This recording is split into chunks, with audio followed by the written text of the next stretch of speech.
Écoutez, bon, alors il me revient d'essayer de faire une synthèse la première partie de cette journée. Bon, c'est vrai que je pense que l'après-midi sera beaucoup plus orienté sur la partie produit. En fait, en écoutant tout ce qui s'est dit un petit peu ce matin, je pense que je vais plutôt vous amener une vision un peu plus globale à la fois par rapport à ce qui a été dit, repris, et très content effectivement que des jeunes puissent parler de leur passion et qu'on les retrouve. Et je pense que ce problème de la passion en fait, des métiers, il n'est pas spécifique à l'industrie laitière, il est sur l'industrie, il est sur l'agriculture, il est aussi sur le commerce et la partie distribution. Je pense que c'est aussi les évolutions qu'on a de la relation au travail, ça a été dit aussi ce matin. Aussi le poids sûrement des réglementations et des contraintes qui sont données, qui font que nos métiers sont beaucoup moins, je dirais, attractifs et intéressants sur l'aspect produit, tellement les contraintes, j'y reviendrai un petit peu après, sont importantes. Et donc, on doit, et je pense que dans la question qui a été posée, moi, je me fais aussi l'autocritique, c'est-à-dire la nôtre, de dire est-ce que nous, on s'implique suffisamment, en fait, finalement, d'aller voir les écoles, d'aller voir les jeunes.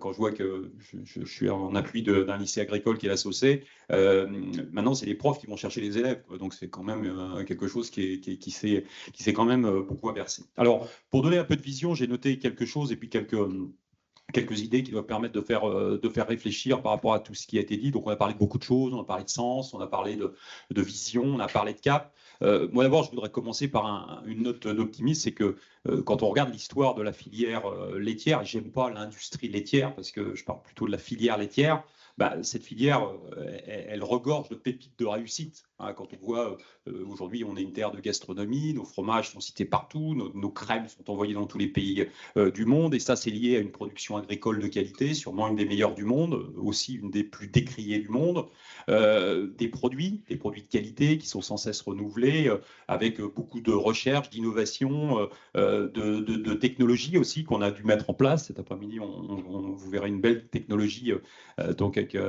qui a été mise en place.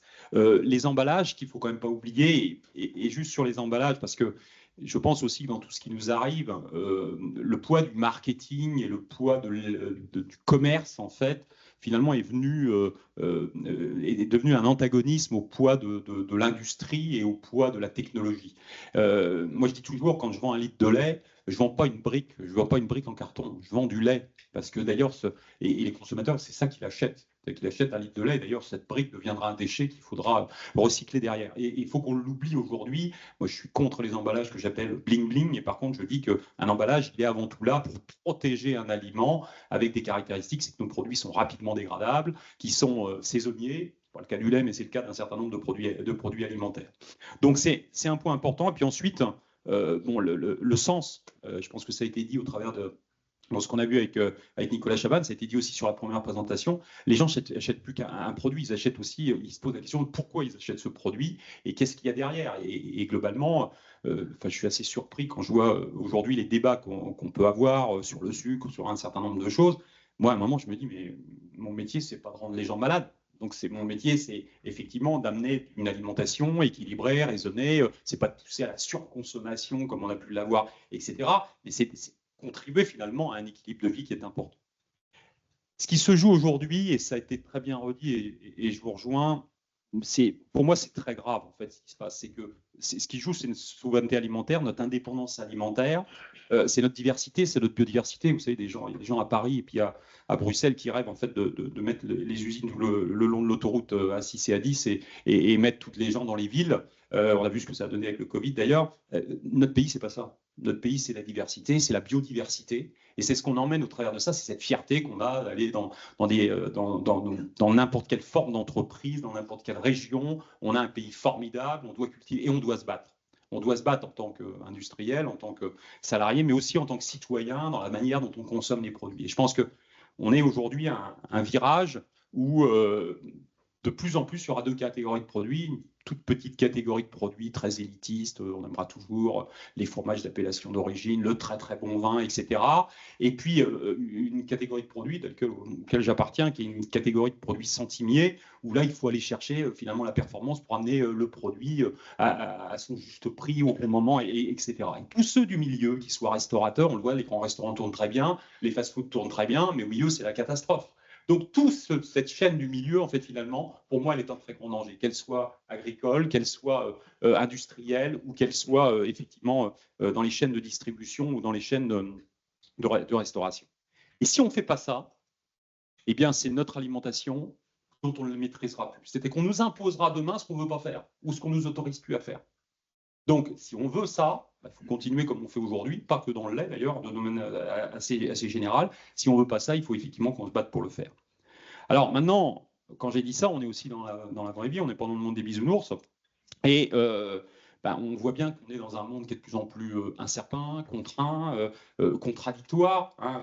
Je reviens des États-Unis où je suis subjugué quand même de ces gens-là qui quand même dirigent quand même quelque part un peu le monde. Bon, le réchauffement climatique, c'est pas leur sujet. De toute façon, ils auront la technologie et l'argent pour le régler quand le problème sera là. Mais je leur dis, le problème est déjà là. Non, non, non, ça c'est des bêtises, etc. L'obésité, ils ont des gens qui pèsent 250 kilos, qui boivent 6 litres de coca par jour et 14 fast-food, mais ils ont inventé le contre-missile, qui est le produit qui va les faire perdre 70 kilos. Donc, on marche sur la tête. Mais pourtant, aujourd'hui, c'est quand même le monde dans lequel on vit. Donc, il faut qu'on approche ça. Et pour moi, je pense que, et c'est aussi le message que je passe à nos clients distributeurs, il y a 3 valeurs qui doivent être fortes, enfin 3 visions. La première, c'est le juste prix. Le juste prix, c'est quoi? C'est un prix que le consommateur veut bien acheter. On l'a dit ce matin, on vend du lait à 1,27, on progresse de 15%, il y en a d'autres qui le vendent à 90 centimes, qui baissent de 10%. Donc ça veut dire qu'aujourd'hui, il faut vendre au juste prix que le consommateur veut bien acheter par rapport à ça, et qui soit le prix qui garantisse en fait finalement l'ensemble de nos filières. Quand je dis l'ensemble de nos filières, c'est bien sûr les agriculteurs, c'est aussi l'industrie. On est en sous-investissement chronique dans ce pays. Et on va devant des catastrophes extrêmement importantes sur un certain nombre de métiers parce qu'on n'a pas investi dans les outils industriels, à la fois la construction, mais également le renouvellement. Et c'est un point qui est extrêmement important. Et puis les distributeurs, vous voyez ce qui se passe en ce moment, où c'est quand même un carnage un peu partout, et tous les modèles sont en train d'exploser en plein vol. Donc il faut revenir avec un certain nombre de modèles sur ce juste prix. Et oui, l'alimentation a un prix, oui, c'est contraint, parce qu'on ne peut pas se passer de manger, on peut se passer d'autres choses, mais il faut effectivement l'approcher, il faut l'expliquer, j'y reviendrai un petit peu après. Le deuxième point, c'est l'excellence opérationnelle. C'est-à-dire qu'il faut qu'on soit capable d'apporter les bons produits au bon moment, avec le bon niveau de qualité. Et encore une fois, je reviens sur la sécurité alimentaire. Moi, je suis extrêmement inquiet. On joue aujourd'hui des apprentis sorciers sur un certain nombre de choses sur la sécurité alimentaire. Et le jour où on rendra les gens malades, et on a connu ça par le passé, et encore récemment, McDo a même eu un problème avec toute l'architecture McDo aux États-Unis avec des oignons, il y a des enjeux. Donc l'excellence opérationnelle, elle est là. Il faut qu'on soit capable de délivrer tous ces produits effectivement au bon moment. Puis le troisième point, c'est la segmentation, qui est quand même la richesse de notre alimentation, qu'il faut qu'on continue effectivement à voir. Alors, pour dépasser la partie laitière, on voit bien que l'alimentation, elle est au centre de nos préoccupations, hein, parce qu'on entend plus parler de chiffres qui montent sur la qualité de cette alimentation, c'est la santé, c'est le sens, c'est un certain nombre de choses qui sont effectivement activées à ce niveau-là. Alors, dans ce qui a été dit ce matin, il y a des mots forts, hein, la confiance, et je pense qu'une des parties de la problématique de la filière, c'est quand même qu'on n'arrive pas à se faire confiance. Et finalement, quand on nous dit un truc, on pense que de toute façon, on fera autrement. Moi, je suis assez effaré de voir les décalages dans les grands discours qu'on peut entendre en ce moment, surtout de la part de nos clients distributeurs, un système U qui se bat contre le sucre, Carrefour qui se bat contre les produits du Mercosur, contre le plastique, et puis Intermarché qui se bat sur la rémunération du consommateur. Voilà, donc on y va tout le monde de notre petite envie, et en fait, on n'a pas confiance. Avec nous, on n'a pas confiance dans la relation qu'on a avec eux, et inversement. Ensuite, le point qui a été dit, c'est qu'il faut qu'on ait des objectifs réels et concrets. Et ce matin, je voulais vous interpeller sur un point, c'est l'anti-gaspi. On a fait cette loi anti-gaspi moi je trouve qu'elle est une loi géniale, parce qu'effectivement, dire à un moment, on va éviter de gaspiller des aliments, on va être rationnel. Sauf que ça a des conséquences sur le chiffre d'affaires. C'est-à-dire qu'aujourd'hui, on va avoir mécaniquement une baisse de notre production alimentaire, puisqu'une partie de cette production alimentaire-là n'était pas consommée, elle était jetée. Donc demain, elle est moins jetée, et comme on est sur des marges qui sont à 2-3%, on est dans ce niveau effectivement de consommation en moins. Donc forcément, derrière, ça va avoir des répercussions, parce qu'il y a des gens qui vont arrêter d'investir, ou qui vont fermer des usines, ou qui vont se battre sur des prix, et qui vont à nouveau baisser le prix de l'alimentation. Donc ça, c'est un peu un pavé dans le monde des politiques, c'est qu'il faut aussi qu'on mesure la conséquence finalement des décisions que l'on prend, ce qui est très loin d'être fait. Je suis visité récemment une centrale nucléaire, qui est un truc assez bluffant, et je posais la question au patron de la centrale, et je lui disais, mais c'est quand même dingue qu'en France, on manque d'électricité, etc., par rapport à ça, et puis il y a le grand carénage, et puis pourquoi nos centrales n'ont pas été bien entretenues? Et M. Osnek, c'est que vous êtes chef d'entreprise. Il y a 15 ans, on vous dit, de toute façon, c'est fini, le nucléaire. Qu'est-ce que vous faites? Vous arrêtez d'investir, vous arrêtez de former vos gens, vous perdez le savoir-faire, qui était un savoir-faire. Et 15 ans plus tard, on dit, bah, c'était une grosse bêtise, donc il va falloir qu'on revienne en arrière. Sauf qu'on a tout perdu. Et aujourd'hui, c'est des Américains qui entretiennent les centrales nucléaires françaises. Donc, dans l'alimentation, regardez le bio. On a emmené le bio. Moi, j'ai des gars qui m'ont dit, la France sera bio. Aujourd'hui, c'est les mêmes qui disent c'est quand même une sacrée connerie, et jamais la France sera bio. Sauf qu'on a emmené tout un paquet de gens qui sont au milieu du gué, qui eux, individuellement, sont pour sur eux. Donc ces points sont effectivement importants dans les choses, dans les faits tels qu'on peut avoir. Ensuite, je pense qu'on a une chance, c'est que, ça a été redit, et il faut capitaliser dessus. Moi, on me dit toujours, concernant mon entreprise, est-ce que finalement, mon entreprise, elle est visible par les marques, etc. Je dis toujours, mon entreprise est visible par les savoir-faire qu'on va développer.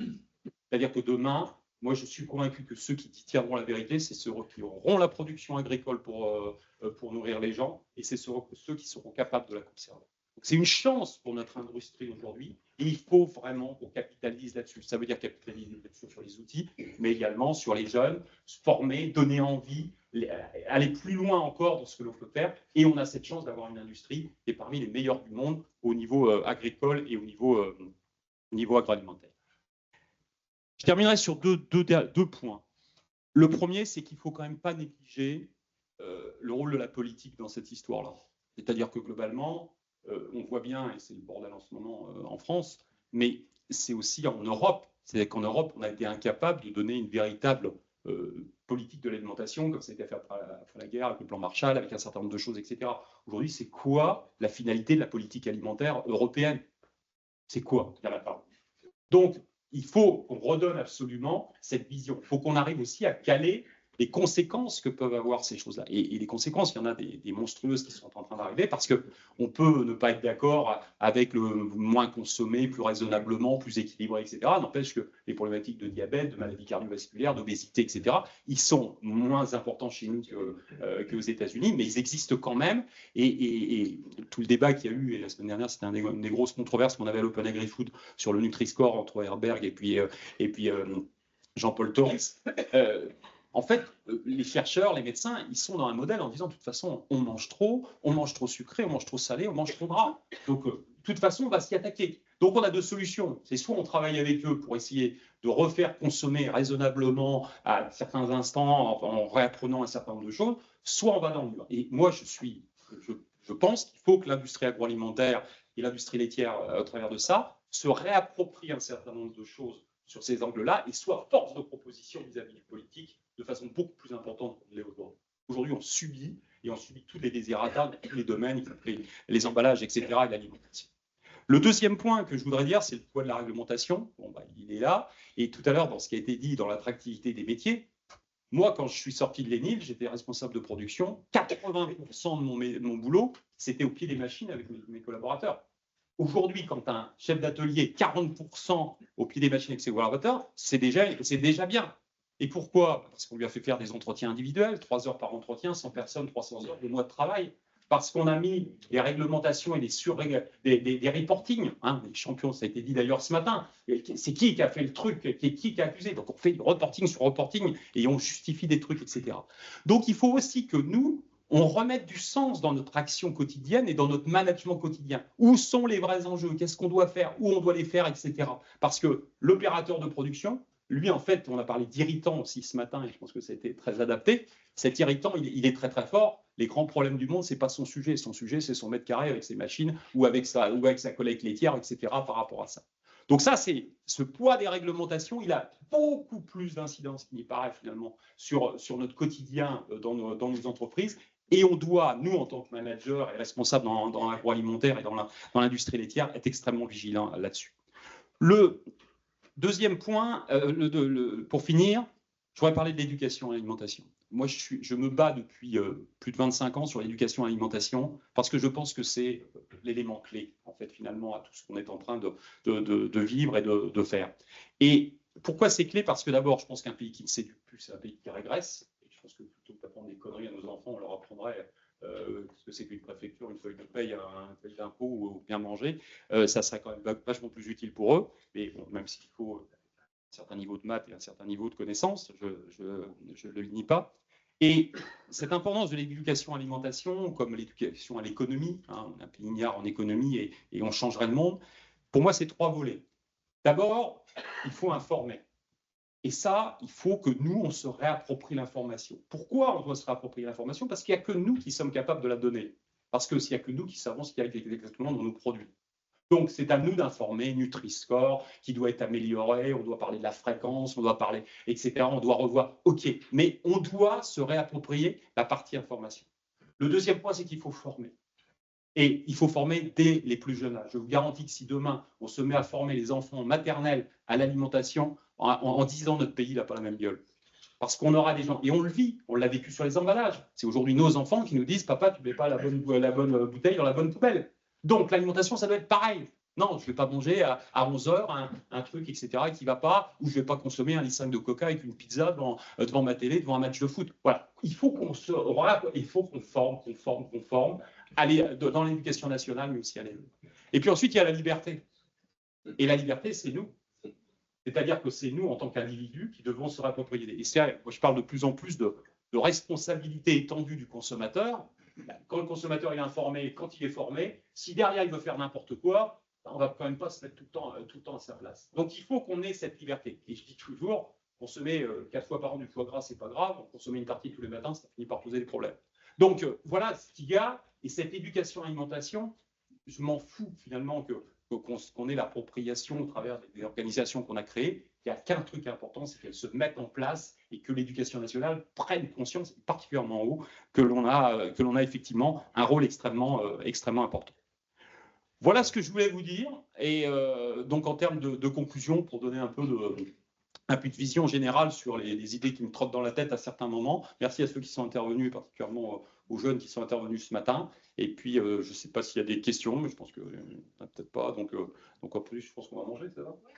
Voilà, je vous souhaite une bonne fin de journée. Et puis cet après-midi, ce sera parfait aussi.